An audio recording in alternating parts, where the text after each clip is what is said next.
Hello students, previous class में हमने बात की थी about the classification of different enzyme, उनके डिफरेंट जो कैटेगरीज थे उनके बारे में हमने डिस्कस किया था। आज की क्लास में हम डिस्कस करेंगे about the mechanism of enzyme action, कि जो एक एंजाइम होता है वो किस तरीके से एक केमिकल रिएक्शन को क्या करता है, परफॉर्म करता है, या उसका उस केमिकल रिएक्शन को कंप्लीट करने में क्या रोल होता है।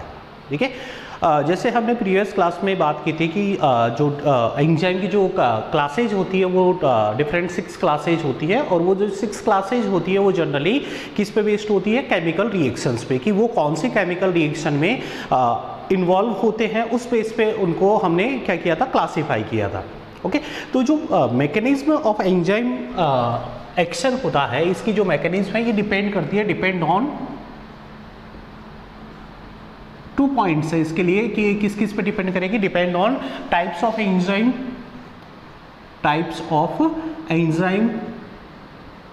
And nature of reaction.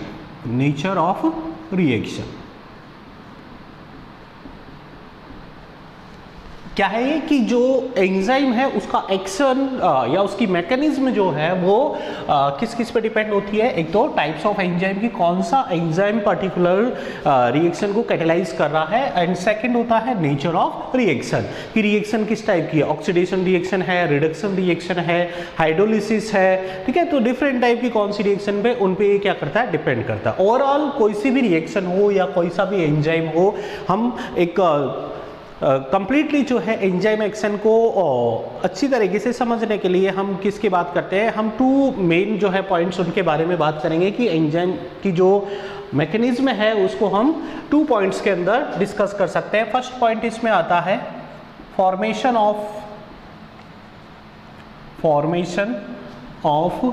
Enzyme substrate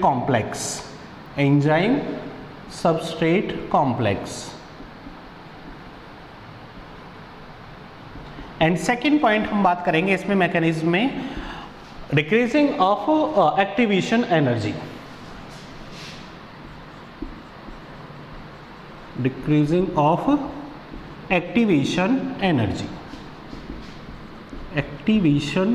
ये दोनों पॉइंट है, इनके थ्रू जो है हम किसको समझ सकते हैं, एंजाइम एक्शन को। देखो एक एक पॉइंट्स के बारे में हम बात करते हैं। Formation of enzyme substrate complex, इसमें क्या होता है, एंजाइम, कोई भी जो एंजाइम होता है, जब भी हम जानते हैं कि अगर कोई बायोकेमिकल या केमिकल रिएक्शन होती है तो उस रिएक्शन में जितने भी रिएक्टेंट पार्टिसिपेट करते हैं या सबस्ट्रेट पार्टिसिपेट करते हैं, तो वो सबस्ट्रेट या रिएक्टेंट आपस में कब रिएक्ट करेंगे, जब वो किस फॉर्म में होंगे, आयंस के फॉर्म में होंगे, या जिस फॉर्म में वो रिएक्ट कर सकते हैं उसमें वो कन्वर्ट होंगे, तब जाके उनमें क्या होती है, आपस में रिएक्शन होते हैं, तब जाके वो कोलाइड होते हैं, एक दूसरे से टकराते हैं, देन वो किस में कन्वर्ट होंगे, प्रोडक्ट में कन्वर्ट होंगे। मींस कि फर्स्ट ऑफ ऑल जो भी रिएक्टेंट या सबस्ट्रेट है उनको किस में कन्वर्ट होना पड़ेगा, आयंस में कन्वर्ट होना पड़ेगा। देन वो किसी आपस में एक दूसरे के साथ में, पहले तो अब आयंस में कन्वर्ट होने का मीन्स क्या है कि उनमें जो पहले से केमिकल बॉन्ड प्रेजेंट है वो केमिकल बॉन्ड क्या हो रहे हैं, ब्रेक डाउन हो रहे हैं। देन वापस से जब वो एक दूसरे से रिएक्ट करेंगे, जो फ्री फॉर्म आयंस की वहां पर जनरेट हुई है, वो फ्री फॉर्म्स वापस से अदर जो आयंस है उनके साथ में क्या होती है, कंबाइंड होती है। देन फिर न्यू केमिकल बॉन्ड्स का क्या होता है, फॉर्मेशन होता है। तो मीन्स एक केमिकल या बायोलॉजिकल जो रिएक्शन होती है उसमें केमिकल बॉन्ड का ब्रेक डाउन होता है, देन न्यू केमिकल बॉन्ड्स का क्या होता है, फॉर्मेशन होता है। और ये सब जो होता है केमिकल बॉन्ड का ब्रेकडाउन एंड फॉर्मेशन, इन सब के लिए किसकी रिक्वायरमेंट होती है, एनर्जी की रिक्वायरमेंट होती है। किसकी रिक्वायरमेंट होती है, एनर्जी की रिक्वायरमेंट। अगर बॉन्ड ब्रेकडाउन हो रहा है तो हो सकता है एनर्जी रिलीज हो रही है, लेकिन बॉन्ड फॉर्मेशन के लिए एक एनर्जी का पर्टिकुलर अमाउंट, स्पेसिफिक अमाउंट होता है स्पेसिफिक रिएक्शन के लिए, उसकी रिक्वायरमेंट होती है। देन वो किस में कन्वर्ट हो पाएगा, प्रोडक्ट में कन्वर्ट हो पाएगा। तो यहाँ पर जो एनर्जी की बात होती है, इस एनर्जी को कंट्रोल करने का जो फंक्शन होता है वो किसका होता है, एंजाइम का होता है, कि वो पर्टिकुलरली सही लेवल पे एंजाइम एनर्जी लेवल जो होता है उसको क्या करता है, कंट्रोल करता है। और देन कम टाइम में, मिनिमम टाइम में जो है ज़्यादा से ज़्यादा जो रिएक्टेंट्स होते हैं उनको किस में कन्वर्ट करता है, प्रोडक्ट में कन्वर्ट करता है, कौन, एंजाइम। तो जैसे फर्स्ट हम इसको एक सिंपल रिएक्शन से अगर समझे मैकेनिज्म को, तो कोई भी जो एंजाइम होता है, एंजाइम प्लस सबस्ट्रेट, सबस्ट्रेट के अंदर से एक सिंगल सबस्ट्रेट हो सकता है, सिंगल रिएक्टेंट हो सकता है, या फिर मोर देन वन रिएक्टेंट्स भी हो सकते हैं। जो सबस्ट्रेट होते हैं वो किसके साथ में कंबाइंड होते हैं? एंजाइम के साथ में कंबाइंड होते हैं, और देन ये एक क्या होती है? रिवर्सिबल रिएक्शन होती है। ये साइन जो है किसका है? रिवर्सिबल रिएक्शन का है। और एक इंटरमीडिएट जो है स्टेज आती है, ES complex, enzyme substrate complex. किसका फॉर्मेशन होगा? एंजाइम सबस्ट्रेट कॉम्प्लेक्स का यहां पर फॉर्मेशन होता है। ठीक है, ये स्टेज जो होती है ये कैसी होती है? Transition stage. ट्रांजिशन स्टेज ये होती है। यहां पर देखो, इस फर्स्ट पॉइंट में हम बात करते हैं कि ये जो जब एंजाइम के साथ में कौन अटैच होता है? सबस्ट्रेट अटैच होता है। तो अटैच होने के लिए उनको क्या चाहिए? पर्टिकुलर एक जगह चाहिए, एक साइट चाहिए। ठीक है, जैसे एक हम एग्जांपल ले लें, ये कोई भी एंजाइम है, ये एंजाइम, और इसके साथ में कौन बाइंड हो रहा है? सबस्ट्रेट यहां पर बाइंड हो रहा है, ये सबस्ट्रेट हो गया। तो यहां पर देखो, ये सबस्ट्रेट ये एंजाइम के साथ में, एंजाइम की एक पर्टिकुलर साइट होती है जहां पर सबस्ट्रेट आकर क्या होता है? बाइंड होता है। उस पर्टिकुलर जो साइट होती है उसको क्या बोला जाता है? Active site. क्या बोलते हैं? Active site. Active site means कि active site is a site present in enzyme which attach substrate within. ठीक है, जो एक्टिव साइट होती है वो क्या होती है? एंजाइम में प्रेजेंट एक पर्टिकुलर साइट, ठीक है, जहां पर कौन अटैच होता है? आकर सबस्ट्रेट अटैच होता है, उसको क्या बोलते हैं? एक्टिव साइट होती है। मीन्स कि एक्टिव साइट ये किस में प्रेजेंट होती है? एंजाइम में प्रेजेंट होती है। तो यहां पर जैसे मैंने बताया कि एंजाइम के साथ में कौन अटैच हो रहा है? सबस्ट्रेट, और क्या बना रहा है? एंजाइम सबस्ट्रेट कॉम्प्लेक्स का फॉर्मेशन कर रहा है। तो यहाँ पर एक पॉइंट आता है कि जब ये दोनों आपस में कंबाइंड होते हैं, एक दूसरे से ज्वाइंट होते हैं, जुड़ते हैं, तो किस तरीके से होंगे? जो सबस्ट्रेट होता है वो एंजाइम के कौन से साइट पे आकर बाइंड होता है? एक्टिव साइट पर बाइंड होता है। और एक्टिव साइट जो होती है जनरली 3 to 12 अमाइनो एसिड्स की बनी होती है। 3 to 12 अमाइनो एसिड से क्या होती है? बनी हुई होती है। मीन्स की प्योरली क्या होती है? प्रोटीन होती है। प्योरली क्या होती है? प्रोटीन। जनरली जो एंजाइम्स होते हैं उनके अंदर more than these amino acids present होते हैं। 3 to 12 से ज़्यादा क्या प्रेजेंट होते हैं? अमाइनो एसिड प्रेजेंट होते हैं। लेकिन जनरली एक्टिव साइट में कितने अमाइनो एसिड होते हैं? 3 to 12 अमाइनो एसिड प्रेजेंट होते हैं। मीन्स की ये प्योरली किसकी बनी होती है? प्रोटीन की। तो ये पर्टिकुलर जो साइट होती है उससे आकर कौन अटैच होता है? एंजाइम अटैच होता है। इसके जैसे कुछ एग्जाम्पल्स की हम बात करें, एक्सेप्शनली जैसे एक एंजाइम होता है एल्डोलेज एंजाइम। एक्टिव साइट से रिलेटेड एक पॉइंट्स की हम बात कर रहे हैं, एल्डोलेज। एल्डोलेज प्रीवियस क्लास में हमने बात की थी कि एल्डोलेज जो एंजाइम्स होता है जनरली क्या करता है? Remove of aldehyde group from A substrate, ये इसका फंक्शन होता है एल्डोलेज एंजाइम। और इसके अंदर जो एक्टिव साइट होती है, इसमें जो एक्टिव साइट होती है उस एक्टिव साइट में कितने अमाइनो एसिड्स होते हैं? 3 अमाइनो एसिड्स की एक्टिव साइट बनी होती है। और वो 3 अमाइनो एसिड होते हैं histidine, glycine and alanine. Histidine, glycine and alanine, ये किसके नेम हैं? अमाइनो एसिड के। हिस्टिडीन, ग्लाइसिन एंड एलेनिन, ये 3 अमाइनो एसिड्स की एक्टिव साइट किस में प्रेजेंट होती है? एल्डोलेज एंजाइम में प्रेजेंट होती है। एक और एंजाइम होता है पेप्सिन एंजाइम। पेप्सिन, आप सबने सुना होगा pepsin enzyme present in stomach. Stomach में होता है और जनरली इसका फंक्शन क्या होता है? Digestion of protein. Digestion of protein, protein का ये क्या करता है? डाइजेशन करता है। ये वाला जो एंजाइम है पेप्सिन, ओके, ये भी क्या होता है? Pure protein. ये खुद एंजाइम भी क्या होता है? प्योर प्रोटीन होता है। और इसके अंदर भी जो एक्टिव साइट होती है वो एक सिंगल अमाइनो एसिड की बनी होती है। Single amino acid, amino acid. और वो सिंगल अमाइनो एसिड कौन सा होता है? टायरोसिन।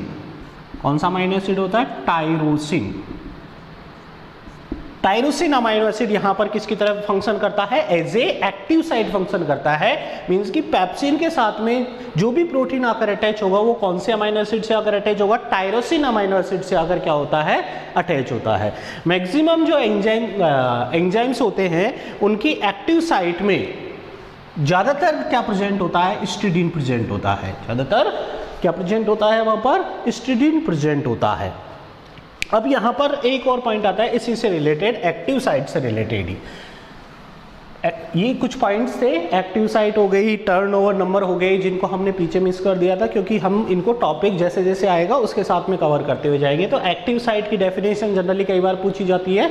एक्टिव साइट क्या होता है, पर्टिकुलरली एक site present in enzyme which attach substrate within, ठीक है, वहाँ से उसके साथ में क्या अटैच होता है, सबस्ट्रेट उसके साथ में अटैच होता है। और जनरली ये 3 to 12 किसका बना होता है, अमाइनो एसिड्स का बना होता है।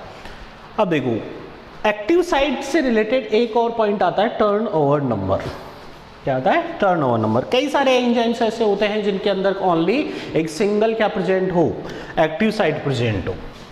जैसे ये E1 हो गया, E1 एंजाइम, और ये सेकेंड एंजाइम कौन सा हो गया, E2 एंजाइम। इस एंजाइम पे एक सिंगल क्या है, एक्टिव साइट। E2 जो एंजाइम है उस पर सिंगल के बजाय कितने एक्टिव साइट प्रेजेंट है, 3 एक्टिव साइट प्रेजेंट है। यहाँ पर ओनली ये सिंगल एक्टिव साइट, और ये E2 पर कितने हैं, 3 एक्टिव साइट प्रेजेंट है। तो एट ए टाइम जो E1 है वो कितने सबस्ट्रेट को अपने साथ में बाइंड करेगा, एक सिंगल सबस्ट्रेट मॉलिक्यूल को अपने साथ में बाइंड करेगा। जबकि जो E2 एंजाइम है वो कितने मॉलिक्यूल को अपने साथ में बाइंड करेगा, 3 सबस्ट्रेट को अपने साथ में क्या करेगा, बाइंड करेगा। तो एक यूनिट टाइम में कौन सा एंजाइम फास्टली जो है सबस्ट्रेट को किस में कन्वर्ट करेगा, प्रोडक्ट में कन्वर्ट करेगा, वो कौन सा है, E2 एंजाइम। क्योंकि E2 एक टाइम पे अपने साथ में कितने सबस्ट्रेट को बाइंड कर रहा है, 3 सबस्ट्रेट को बाइंड कर रहा है। ऐसा मान लो कि ये एंजाइम 1 मिनट के अंदर जो है, जनरली इसकी रेट ऑफ रिएक्शन होती है कि 1 मिनट में अपना साइकिल कंप्लीट कर लेता है। साइकिल का मतलब क्या है कि ये एंजाइम जो है वो सबस्ट्रेट के साथ में बाइंड होके एंजाइम सबस्ट्रेट कॉम्प्लेक्स का फॉर्मेशन करता है। देन इसके आगे वाली जो स्टेप आती है, एंजाइम प्रोडक्ट इंटरमीडिएट बनता है, और फाइनली जो है एंजाइम किससे सेपरेट हो जाता है, प्रोडक्ट से सेपरेट होकर दूसरी जो है सबस्ट्रेट से जुड़ने के लिए क्या हो जाता है, फ्री हो जाता है। तो ये एक साइकिल इसका हो जाता है। तो ऐसा मान लेते हैं कि ये एंजाइम अपना 1 साइकिल कंप्लीट करने में कितना टाइम ले रहा है, 1 मिनट ले रहा है। तो ये जो फर्स्ट वाला एंजाइम देखो यहाँ पर, जिसमें एक ही सबस्ट्रेट अटैच है, ये 1 मिनट में कितने सबस्ट्रेट मॉलिक्यूल को प्रोडक्ट में कन्वर्ट करेगा, ओनली सिंगल सबस्ट्रेट को कन्वर्ट करेगा। सेकेंड वाले एंजाइम की बात करें जिसमें नंबर ऑफ एक्टिव साइट कितनी है, 3 है, ये उसी 1 मिनट के अंदर कितने सबस्ट्रेट मॉलिक्यूल को प्रोडक्ट में कन्वर्ट कर रहा है, 3 सबस्ट्रेट मॉलिक्यूल्स को किस में कन्वर्ट कर रहा है, प्रोडक्ट में कन्वर्ट कर रहा है। तो ज्यादा रेट ऑफ रिएक्शन किसकी होगी, E2 की होगी। तो इसको हम रिप्रेजेंट करते हैं जनरली टर्नओवर नंबर से। किससे रिप्रेजेंट करते हैं, turnover number, TON, turnover number.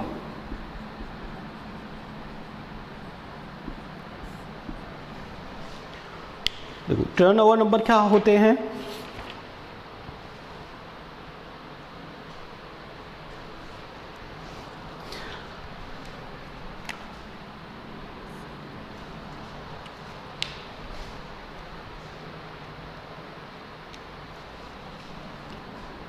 कोई भी एंजाइम है, एक सिंगल एंजाइम है जो कि 1 मिनट में conversion of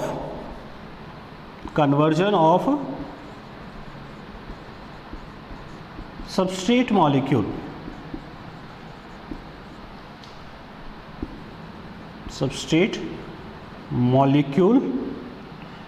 into product within a minute। कोई भी एंजाइम, ठीक है, number of substrate molecule, conversion of number of substrate molecule into product with in a minute. 1 minute में कोई भी एंजाइम जितने सबस्ट्रेट मॉलिक्यूल्स को किस में कन्वर्ट कर रहा है, प्रोडक्ट में कन्वर्ट कर रहा है, वो उसका क्या होगा, टर्नओवर नंबर होगा। तो हम देख रहे हैं कि जिसमें एक्टिव साइट्स ज़्यादा होती हैं वो एंजाइम, उन एंजाइम्स का जो टर्नओवर नंबर होता है वो क्या होता है, हाई होता है। और जिनमें एक्टिव साइट कम होंगी, जितनी ज़्यादा कम होती है उतना ही ज़्यादा उनका कम क्या होगा, टर्नओवर नंबर। मतलब 1 मिनट में वो कम मॉलिक्यूल्स, कम सबस्ट्रेट को किस में कन्वर्ट करेंगे, प्रोडक्ट में। और अगर उनमें ज़्यादा क्या है, एक्टिव साइट है, तो वो ज़्यादा से ज़्यादा जो है सबस्ट्रेट को किस में कन्वर्ट कर पाएंगे, प्रोडक्ट में कन्वर्ट कर पाएंगे। जैसे इसके एग्जाम्पल हम देखें, जो टर्नओवर नंबर होता है उसके एग्जाम्पल्स की बात करें तो यहाँ पर मैक्सिमम जो टर्नओवर नंबर होता है, एक एंजाइम होता है carbonic anhydrase, carbonic anhydrase enzyme, carbonic anhydrase. Carbonic anhydrase जो एंजाइम होता है उसका जो टर्नओवर, किसकी बात कर रहे हैं हम, टर्नओवर नंबर की बात कर रहे हैं। इसका जो टर्नओवर नंबर होता है वो मैक्सिमम होता है आउट ऑफ ऑल एंजाइम्स। ये कितना होता है, 360 lakhs पर मिनट। मीन्स ये जो एंजाइम होता है 1 मिनट में कितने सबस्ट्रेट मॉलिक्यूल्स को, 360 lakhs मॉलिक्यूल्स को किस में कन्वर्ट कर सकता है, प्रोडक्ट में कन्वर्ट कर सकता है। याद रखना इसको, कार्बोनिक एनहाइड्रेज आगे आप लोगों को मिलेगा। जनरली जो है ये हमारे ब्लड के अंदर प्रेजेंट होता है, और जो बाइकार्बोनेट मॉलिक्यूल्स है या कार्बन डाइऑक्साइड का अटैचमेंट होता है हीमोग्लोबिन के साथ में, प्लाज्मा में, वहाँ पर ये जनरली फंक्शन करता है। इसके अलावा एक और एंजाइम जैसे लाइसोजाइम एंजाइम, लाइसोजाइम, ठीक है, आइस के अंदर पड़ा था, जो टीयर्स होते हैं उनमें ये जनरली प्रेजेंट होता है। बैक्टीरियोसाइडल एक इसके अंदर प्रॉपर्टी होती है, बैक्टीरिया को ये क्या करता है, किल करता है। तो इसका जो टर्नओवर नंबर होता है उसकी वैल्यू होती है 30 पर मिनट। ये 30 जो मॉलिक्यूल्स होते हैं उन पे अपना एक्शन करता है पर मिनट के अंदर। इसके अलावा एटीपेज एंजाइम, कौन सा एंजाइम, एटीपेज, एटीपी सिंथेसिस के अंदर जनरली इसका यूज होता है, एटीपेज एंजाइम। इसका जो टर्नओवर नंबर होता है 24 पर मिनट होता है, और ये मिनिमम होता है, ठीक है। ऑल ऑफ एंजाइम, सभी एंजाइम्स में इसकी जो वैल्यू होती है वो क्या होती है, मिनिमम होती है। मैक्सिमम कौन सा एंजाइम, कार्बोनिक एनहाइड्रेज, जो कितने मॉलिक्यूल्स को कन्वर्ट कर सकता है, 360 lakhs मॉलिक्यूल्स को, सबस्ट्रेट मॉलिक्यूल्स को 1 मिनट में किस में कन्वर्ट कर सकता है, प्रोडक्ट में। एटीपी जो एंजाइम होता है उसका कितना होता है, 24 मिनट होता है। इसके अलावा जैसे सुक्रेज एंजाइम जो होता है उसका 10,000 होता है, सुक्रेज एंजाइम, इसका 10,000 पर मिनट। सुक्रेज एंजाइम किस पे वर्क करता है, सुक्रोज, शुगर पर। सुक्रोज क्या होता है, एक टाइप का डाइसैकेराइड होता है। सुक्रोज क्या होता है, disaccharide made up of 2 glucose unit. तो सुक्रेज एंजाइम सुक्रोज को किस में, मोनोसैकेराइड में कन्वर्ट करने का फंक्शन करता है। तो ये 1 मिनट में कितने 10,000 जो है सुक्रोज मॉलिक्यूल्स को मोनोसैकेराइड में क्या कर सकता है, कन्वर्ट कर सकता है। कैटालेज एंजाइम, एक और एंजाइम है कैटालेज, कैटालेज। ये जो एंजाइम होता है ये जनरली कितने 5 मिलियन मीन्स 50 lakhs 5 मिलियन पर मिनट, इसकी जो है टर्नओवर नंबर ये होता है। ओके, तो हम बात कर रहे थे किसके बारे में, ये बीच में 2 पॉइंट आ गए थे, एक तो एक्टिव साइट आ गई थी और दूसरी कौन सी पॉइंट आ गया था, टर्नओवर नंबर। एक्चुअल में हम कौन सी बात कर रहे थे, formation of enzyme substrate complex. इसका फॉर्मेशन किस तरीके से होता है। जब भी कोई केमिकल या बायोकेमिकल रिएक्शन होती है तो जो एक सबस्ट्रेट होता है वो एंजाइम के कौन से साइट पे आकर बाइंड होता है, एक्टिव साइट पर आकर बाइंड होता है।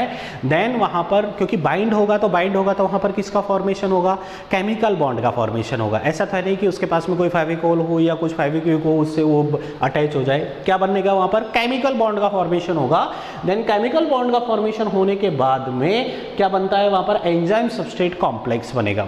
तो जैसे ही वहाँ पर केमिकल बॉन्ड का फॉर्मेशन होता है तो बॉन्ड के फॉर्मेशन बहुत सारे जो है, एक सिंगल बॉन्ड के अलावा बहुत सारे वीक इंटरेक्शंस एंजाइम और सबस्ट्रेट के बीच में फॉर्म होते हैं, और इन वीक इंटरेक्शंस की वजह से वहाँ पर एक एनर्जी डेवलप होती है जिसको क्या बोलते हैं, बाइंडिंग एनर्जी कहते हैं। क्या कहते हैं, बाइंडिंग एनर्जी। और जनरली ये जो बाइंडिंग एनर्जी जनरेट होती है वो किस में यूज की जाती है, by in the decrease of activation energy. Activation energy को डिक्रीज करने में उस बाइंडिंग एनर्जी का क्या किया जाता है, यूज किया जाता है।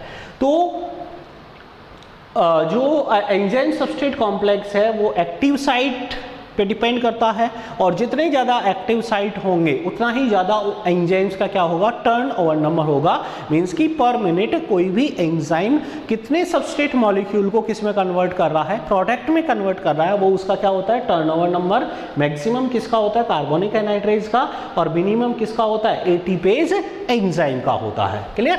नेक्स्ट पॉइंट पे हम आते हैं। नेक्स्ट जो पॉइंट उसके बारे में हम बात करते हैं, सेकेंड पॉइंट आता है डिक्रीजिंग ऑफ एक्टिवेशन एनर्जी। किस तरीके से जो है एंजाइम, देखो यहाँ पर मैंने ये बनाया है एंजाइम और सबस्ट्रेट, ये कैसी रिएक्शन होती है, रिवर्सिबल रिएक्शन होती है। कैसी होती है, रिवर्सिबल रिएक्शन होती है।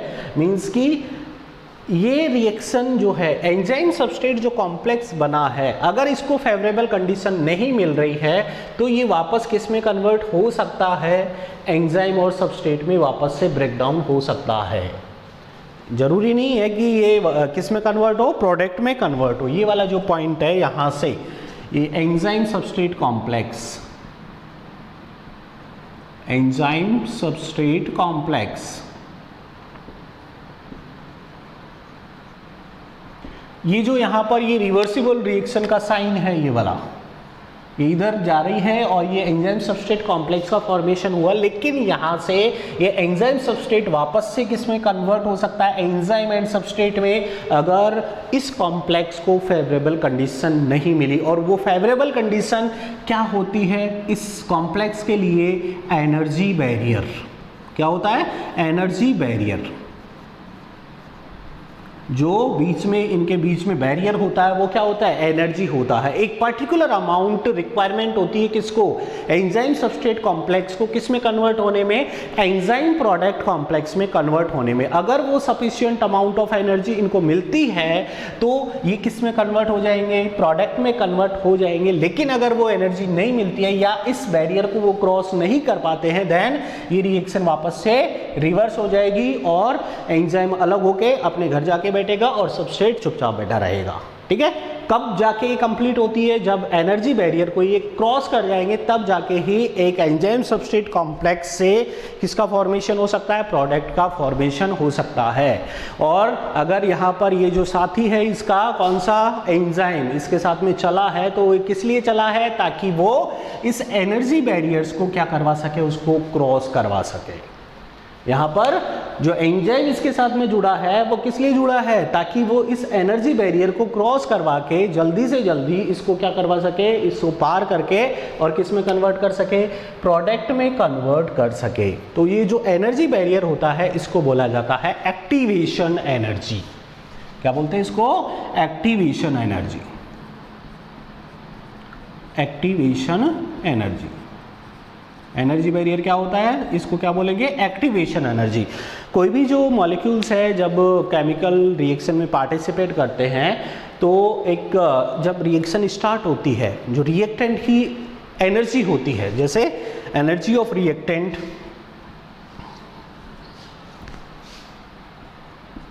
Energy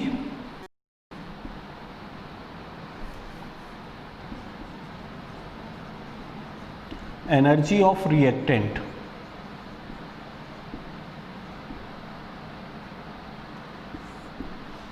always less than energy of intermediate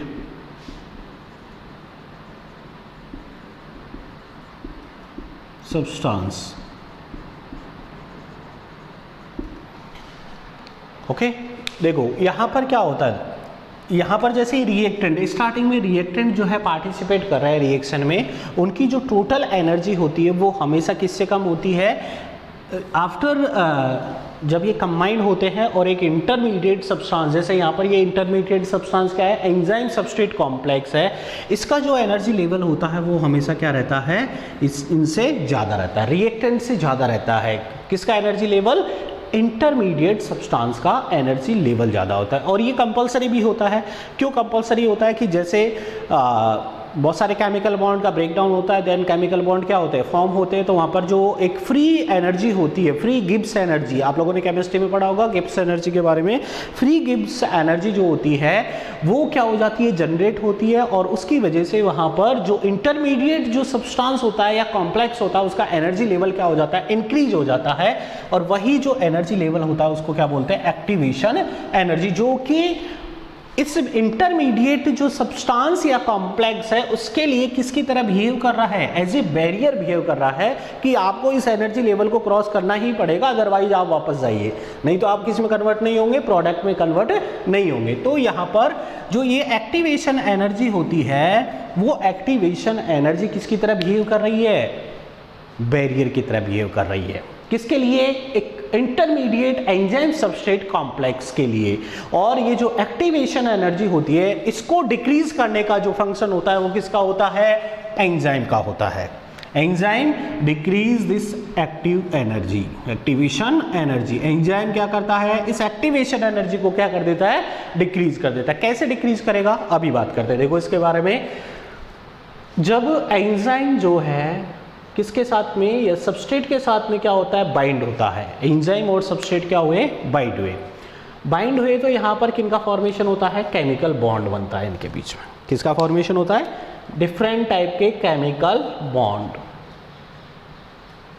chemical bond. और ये जो केमिकल बॉन्ड होते हैं जनरली बहुत सारे जो है डिफरेंट वीक इंटरेक्शंस होते हैं, वीक केमिकल इंटरेक्शंस होते हैं किस किस के बीच में, एंजाइम एंड सबस्ट्रेट के बीच में वीक इंटरेक्शंस होते हैं।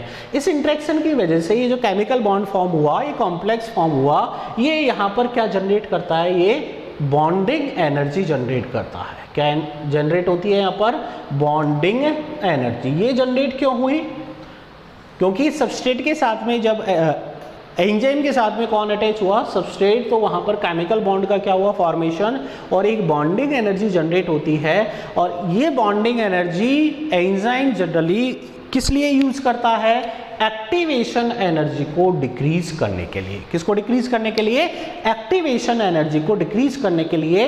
और अगर एक्टिवेशन एनर्जी अगर डिक्रीज हो गई तो जो एंजाइम सबस्ट्रेट कॉम्प्लेक्स है उस एनर्जी बैरियर को जल्दी क्या कर पाएगा, क्रॉस कर पाएगा, और जल्दी से जल्दी जो है किसका फॉर्मेशन हो पाएगा, प्रोडक्ट का फॉर्मेशन हो पाएगा। डेली लाइफ के साथ में हम इसका एक एग्जाम्पल लेके देखते हैं। देखो, हम चाहते हैं कि हम जो है 10 फ्रेंड्स हैं, या आप लोग ले लो 10 फ्रेंड्स, वो ट्रैवल कर रहे हैं कहाँ से, Jaipur to Chomu,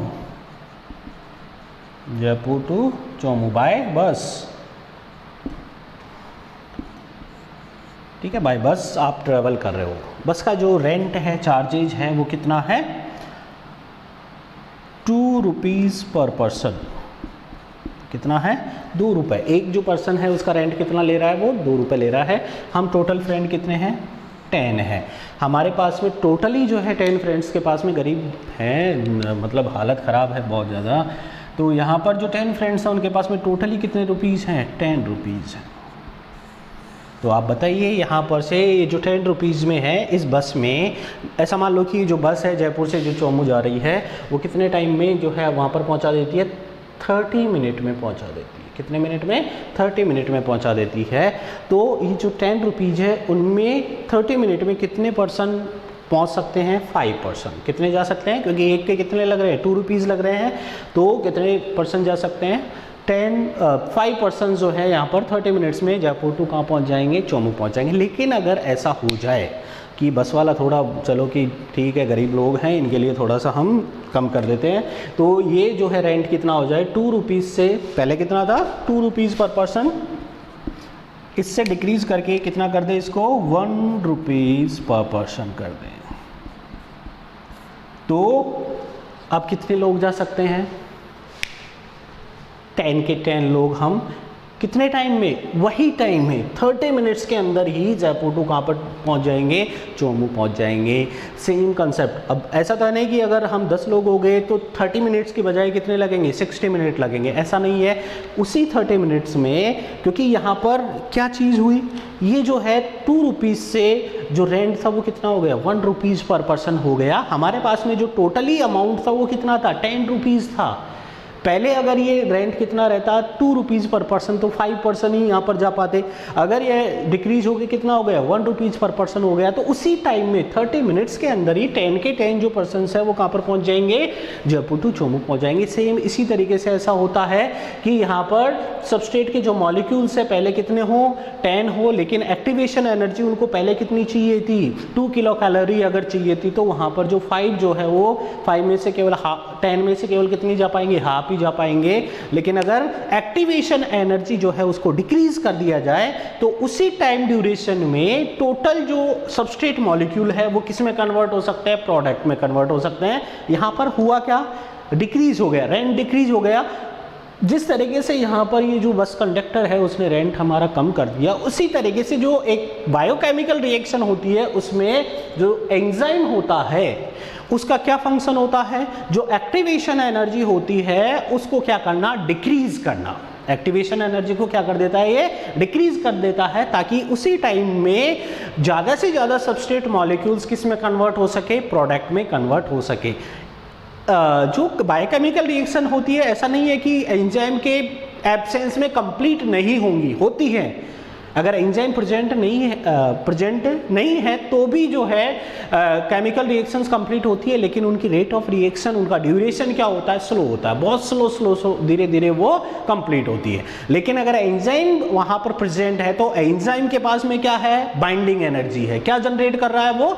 binding energy generate कर रहा है। और वो बॉन्डिंग एनर्जी या बाइंडिंग एनर्जी जनरेट कर रहा है। वो जो है एनर्जी किसको डिक्रीज करती है? एक्टिवेशन एनर्जी को डिक्रीज करती है। तो उससे बेनिफिट क्या मिलता है कि कम टाइम के अंदर या उसी टाइम के अंदर जहां पहले ओनली 5 जो है सबस्ट्रेट मॉलिक्यूल किस में कन्वर्ट हो रहे थे? प्रोडक्ट में। अब एंजाइम के प्रेजेंस में 10 मॉलिक्यूल्स उसी टाइम ड्यूरेशन में किस में कन्वर्ट होंगे? प्रोडक्ट में कन्वर्ट होंगे। तो रेट ऑफ रिएक्शन क्या हो गई? इंक्रीज हो गई। तो ये क्या होता है? किसका मैकेनिज्म हो गया? एंजाइम एक्शन का मैकेनिज्म हो गया कि किस तरीके से एक एंजाइम जो होता है वो किसको कन्वर्ट करता है? एक सबस्ट्रेट को किसमें कन्वर्ट करता है? प्रोडक्ट में कन्वर्ट करता है। इसके बाद में हम ये जो है इसको किससे समझ सकते हैं? मेनली ग्राफ के हेल्प से भी इसको हम समझ सकते हैं। मैकेनिज्म को हम ग्राफ के हेल्प से भी इसको समझ सकते हैं। देखो, ग्राफ के अंदर हमने एक एक्सेस पे जो है वाई एक्सेस पे हमने क्या ले लिया? एनर्जी जो रिक्वायरमेंट होती है या जो सबस्ट्रेट की एनर्जी है, और या जो एनर्जी का जो इंक्रीजिंग और डिक्रीजिंग जो भी लेवल होता है उसको हम इस एक्सिस पे क्या कर रहे हैं? रिप्रेजेंट कर रहे हैं। एंड जो एक्सिस है उस पे हम किसको ले रहे हैं? Direction of reaction. जो डायरेक्शन, जिस डायरेक्शन में रिएक्शन क्या हो रही है, आगे प्रोसीड हो रही है, तो उसको हम जनरली ले रहे हैं। देखो यहाँ पर हम देख रहे हैं कि जो इनिशियल स्टेज है, ये कौन सी स्टेज हो गई? Initial stage. इनिशियल स्टेज में क्या प्रेजेंट है? सबस्ट्रेट प्रेजेंट है इनिशियल स्टेज में। और ये जो है ये वाला स्टेज जहाँ पर प्रोडक्ट का फॉर्मेशन हो रहा है, फाइनल स्टेज हो गई। ये कौन सी स्टेज हो गई? Final stage. हम देख रहे हैं कि यहाँ पर हमने 2 ग्राफ्स ड्रॉ किए हैं। एक ब्लैक जो लाइन है उसमें, और एक जो है रेड लाइन के अंदर ग्राफ जनरेट है। दोनों ही रिएक्शन के अंदर होता है। क्या होता है? देखो यहाँ पर जो ये वाली जो स्टेज आती है, कौन सी स्टेज आती है? ट्रांजिशन स्टेज जिसको बोलते हैं। इंटरमीडिएट जो स्टेज होती है उस स्टेज के अंदर, यहाँ से इसको सबस्ट्रेट को कॉम्प्लेक्स को हटा देते हैं, ये ट्रांजिशन स्टेज जहाँ पर एनर्जी लेवल क्या होता है? मैक्सिमम होता है। और वो एनर्जी लेवल मैक्सिमम क्यों होता है? क्योंकि वो एक्टिवेशन एनर्जी उनके पास में क्या होती है? प्रेजेंट होती है। तो ये 2 केस हो गए। फर्स्ट केस के अंदर हम देखते हैं विदाउट एंजाइम। अगर हम बात करें without an enzyme, without enzyme हम देख रहे हैं कि जब एक सबस्ट्रेट किस में कन्वर्ट हो रहा है? प्रोडक्ट में कन्वर्ट हो रहा है, तो वहाँ पर ये जो EA का क्या मतलब है? Activation energy. एक्टिवेशन एनर्जी ये क्या है? हाई है। एक्टिवेशन एनर्जी क्या है, हाई है। मतलब कि ये जो ट्रांजिशन स्टेज है उसको क्रॉस करने के लिए ज़्यादा अमाउंट किसकी रिक्वायरमेंट होती है, एनर्जी की रिक्वायरमेंट होती है, या ये जो सबस्ट्रेट होते हैं वो आपस में रिएक्ट करके और ज़्यादा एनर्जी को क्या करेंगे, खर्च करते हैं, तब जाके वो किस में कन्वर्ट होंगे, प्रोडक्ट में कन्वर्ट होंगे। लेकिन अगर हम किसकी बात करें, अगर यहाँ पर जो एक्टिवेशन एनर्जी है क्या प्रेजेंट हो, एंजाइम प्रेजेंट है, तो एक्टिवेशन जो एनर्जी का लेवल है वो क्या हो गया, डिक्रीज हो गया। ये डिफरेंस आ रहा है यहाँ पर। एक एंजाइम के एब्सेंस में कितनी जो है एक्टिवेशन एनर्जी, इतनी एक्टिवेशन एनर्जी चाहिए। मतलब एक जो एंजाइम सबस्ट्रेट कॉम्प्लेक्स है उसको किस में कन्वर्ट करने के लिए, प्रोडक्ट में कन्वर्ट करने के लिए, या एक जो ट्रांजिशन स्टेज है उसको प्रोडक्ट में कन्वर्ट करने के लिए ज़्यादा अमाउंट की ज़रूरत होती है एनर्जी की। जबकि अगर एंजाइम प्रेजेंट है तो वो क्या करता है, जो एक्टिवेशन एनर्जी है उसकी वैल्यू को क्या कर दिया उसने, डिक्रीज कर दिया। ये अब एक्टिवेशन एनर्जी कितनी रह गई, यहाँ तक रह गई। इससे क्या बेनिफिट होता है कि ज़्यादा अमाउंट में जो रिएक्टेंट है वो किस में कन्वर्ट हो पाएंगे, प्रोडक्ट में कन्वर्ट हो पाएंगे। ओके, ये दोनों ग्राफ डिफरेंट है। ये जो रेड लाइन से जो ड्रॉ किया हुआ है, ये वाला जो ग्राफ है ये किसको रिप्रेजेंट करता है, बिना एंजाइम वाले रिएक्शन को। एंजाइम यहाँ पर प्रेजेंट नहीं है। और ये जो सेकंड नीचे ब्लैक वाला है ये किसके प्रेजेंस में है, एंजाइम के प्रेजेंस में है। तो एक्टिवेशन एनर्जी जनरली एंजाइम के प्रेजेंस में क्या हो जाती है, डिक्रीज हो जाती है। डिक्रीज क्यों हो जाती है, मैंने बताया कि एंजाइम जब सबस्ट्रेट जब एंजाइम के साथ में बाइंड होता है, बाइंड होने की वजह से उनके बीच में क्या बनते हैं, वीक केमिकल इंटरेक्शंस का फॉर्मेशन होता है, जो क्या जनरेट करते हैं, एक बाइंडिंग एनर्जी जनरेट करते हैं। और वो जो बॉन्डिंग एनर्जी होती है वो जनरली एक्टिवेशन एनर्जी को क्या कर देती है, डिक्रीज कर देती है। ओके, तो यहाँ पर इस तरीके से एक एंजाइम जो होता है वो एक्टिवेशन एनर्जी को डिक्रीज करके और रेट ऑफ रिएक्शन को क्या कर देता है, हाई कर देता है। ओके, अब देखो यहाँ पर क्या होता है, हमने देखा कि जो सबस्ट्रेट का लेवल है, ये एनर्जी लेवल, ये जो डॉट डॉट से लाइन बनाई हुई है यहाँ पर, ये किसका लेवल है, सबस्ट्रेट का energy level. Substrate energy level की सबस्ट्रेट के पास में इतनी एनर्जी है। नीचे अगर हम इस लाइन को लेके जाएं तो ये वाली जो प्रोडक्ट है ये किसका है, प्रोडक्ट का एनर्जी लेवल। ये वाला किसका हो गया, प्रोडक्ट का energy level, energy level of product, product energy level. तो यहाँ पे हम देख रहे हैं कि चाहे इनिशियल स्टेज हो या फाइनल स्टेज हो, दोनों स्टेज चाहे एंजाइम प्रेजेंट हो या एब्सेंट हो, उन पर कोई फर्क नहीं पड़ता है। मींस कि एंजाइम कभी भी कोई भी बायोकेमिकल रिएक्शन या केमिकल जो रिएक्शन होती है उसकी इनिशियल और फाइनल स्टेज में कोई दखल अंदाजी नहीं करता है। क्लियर, इनिशियल स्टेज में भी कोई चेंज नहीं करता है, ना ही फाइनल स्टेज में चेंज करता है। एंजाइम का जो फंक्शन होता है वो क्या होता है, इंटरमीडिएट जो स्टेज आती है जिसको ट्रांजिशन स्टेज बोलते हैं, जहां पर एक्टिवेशन एनर्जी एक बैरियर की तरह होती है, उस एक्टिवेशन को डिक्रीज करने का फंक्शन किसका होता है, एंजाइम का होता है। केवल यहीं पर ये चेंज करता है, बाकी ना तो जो रिएक्शन इक्विलिब्रियम होता है उसको चेंज करता है, ना ही इनिशियल और फाइनल स्टेज में कोई चेंज लाता है। ठीक है, सबस्ट्रेट जो है इनिशियल स्टेज में एंजाइम के प्रेजेंस में या एंजाइम के एब्सेंट में उसी एनर्जी लेवल पे क्या होता है, प्रेजेंट होता है। प्रोडक्ट भी उसी एनर्जी लेवल पर फॉर्म होगा, चाहे एंजाइम प्रेजेंट हो या एब्सेंट हो। केवल एंजाइम क्या कर रहा है, इंटरमीडिएट या ट्रांजिशन स्टेज को चेंज कर रहा है, जिसमें वो एक्टिवेशन एनर्जी को क्या कर देता है, डिक्रीज कर देता है। क्लियर। फिर आता है एक और पॉइंट, इसी ग्राफ से हम समझ सकते हैं। आप लोगों ने 2 टाइप्स की रिएक्शंस के बारे में पढ़ा होगा, एक एक्सोथर्मिक रिएक्शन, एक्सोथर्मिक रिएक्शन, और एक होता है endothermic reaction, endothermic reaction. Exothermic reaction generally क्या करती है, एनर्जी रिलीज करती हैं। ये जो एक्सोथर्मिक रिएक्शंस क्या करती हैं, एनर्जी रिलीज करती हैं, एनर्जी रिलीज। ठीक है, रिएक्टेंट और प्रोडक्ट के अंदर हम देखेंगे तो एनर्जी का जो डिफरेंस होता है, एनर्जी रिलीज करती है। और जो एंडोथर्मिक रिएक्शंस होती है वो एनर्जी क्या करती हैं, एब्जॉर्ब करती हैं। जो उनका सराउंडिंग होता है वहाँ से एनर्जी को क्या करेंगे, एब्जॉर्ब करेंगे। ओके, अब देखो यहाँ पर अगर रिएक्शन जो है कैसी है, एक्सोथर्मिक है। एक्सोथर्मिक है मींस कि जो एनर्जी लेवल है किस किस का, एक तो सबस्ट्रेट का एनर्जी लेवल, सबस्ट्रेट हम किसकी बात करें, एनर्जी लेवल की, एनर्जी लेवल। तो सबस्ट्रेट जो एनर्जी लेवल है वो हमेशा क्या होगा, एक्सोथर्मिक रिएक्शन में जहां पर एनर्जी क्या होती है, रिलीज होती है, सबस्ट्रेट जो एनर्जी लेवल है वो क्या होगा, ग्रेटर होगा, और जो प्रोडक्ट है उसका एनर्जी लेवल क्या होगा, कम होगा। किसके कंपेयर में, दो को कंपेयर कर रहे हैं हम, किसको, सबस्ट्रेट एंड प्रोडक्ट को। यहां पर देखो सबस्ट्रेट का जो एनर्जी लेवल है वो क्या है, हाई है, और प्रोडक्ट का एनर्जी लेवल क्या है, कम है। तो इसके पास तो ज़्यादा एनर्जी थी, जो बाकी बची हुई एनर्जी वो कहाँ चली गई, क्योंकि प्रोडक्ट की एनर्जी तो बहुत कम हो गई है, तो जो रिमेनिंग जो एनर्जी है वो क्या हो जाती है, रिलीज हो जाती है। तो यहाँ पर ये कौन सी रिएक्शन हो गई, एक्सोथर्मिक रिएक्शन हो गई। तो उसका ग्राफ इस तरीके से ड्रॉ होता है, दोनों में डिफरेंस होता है। लेकिन अगर इसी ग्राफ को हम थोड़ा सा मॉडिफाई कर दें और इसी ग्राफ में जैसे एक को हम किसी को भी ले सकते हैं और ये इस तरीके से हो, तो ये जैसे एक रिएक्शन प्रोसीड हुई और ये इस तरीके से जाए, ये नीचे ना जाकर कहाँ पर जा रहा है, ऊपर जा रहा है, और प्रोडक्ट का फॉर्मेशन कहाँ पर हो रहा है, यहाँ पर हो रहा है।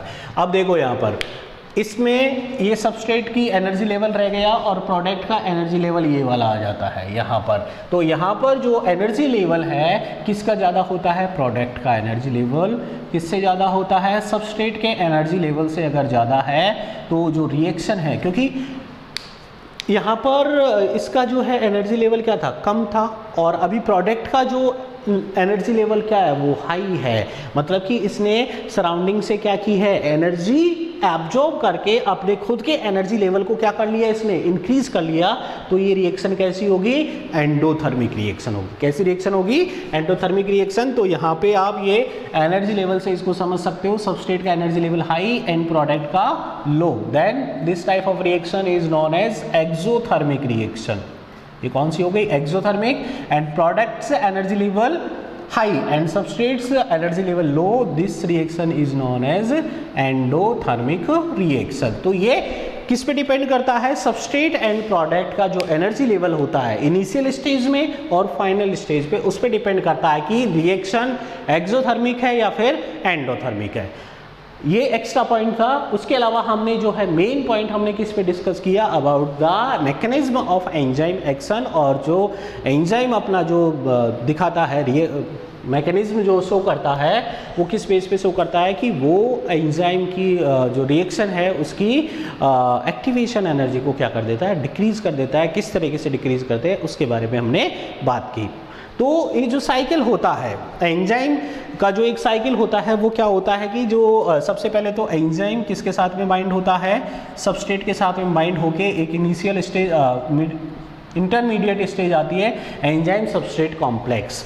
उसके बाद में एक और स्टेज आएगी, एंजाइम प्रोडक्ट कॉम्प्लेक्स का फॉर्मेशन होता है, और फाइनली जो है एंजाइम अलग हो जाता है और किसका फॉर्मेशन हो जाता है, प्रोडक्ट का फॉर्मेशन हो जाता है। ये जो फ्री हुआ एंजाइम है वो अदर जो वापस से नए जो बायोमॉलिक्यूल्स है या जो सबस्ट्रेट मॉलिक्यूल्स है उनके साथ भी क्या हो जाता है, बाइंड हो जाता है। तो ये रिएक्शन साइकिल क्या होता है, कंटिन्यू चलता जाता है। यहाँ पर हम देख रहे हैं कि आफ्टर रिएक्शन जो एंजाइम है उसमें किसी भी टाइप का कोई चेंज नहीं आता है। ड्यूरिंग रिएक्शन उसमें कुछ केमिकल बॉन्ड जो है ब्रेक डाउन होते हैं, दूसरे केमिकल बॉन्ड फॉर्म होते हैं, लेकिन रिएक्शन कंप्लीट होते होते वो अपने आप को साफ सुथरा कर लेता है एकदम कि मैंने कुछ नहीं किया है और मैं अलग होकर अब वापस जा रहा हूँ।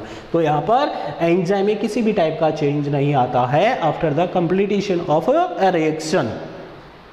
ड्यूरिंग द रिएक्शन कुछ चेंजेज उसमें हो सकते हैं, लेकिन रिएक्शन कंप्लीट होने के बाद में उसमें कोई चेंज नहीं होता है। जैसा वो स्टार्टिंग में एंटर किया था साइकिल में वैसा ही एंड में भी वहाँ से निकलता है और नए सबस्ट्रेट मॉलिक्यूल्स को किस में कन्वर्ट करने का काम करता है, प्रोडक्ट में कन्वर्ट करने का काम करता है। तो ये हो गई हमारी आज की class about the mechanism of enzyme action. Next class में नेक्स्ट टॉपिक के साथ में हम मिलते हैं। Thank you so much.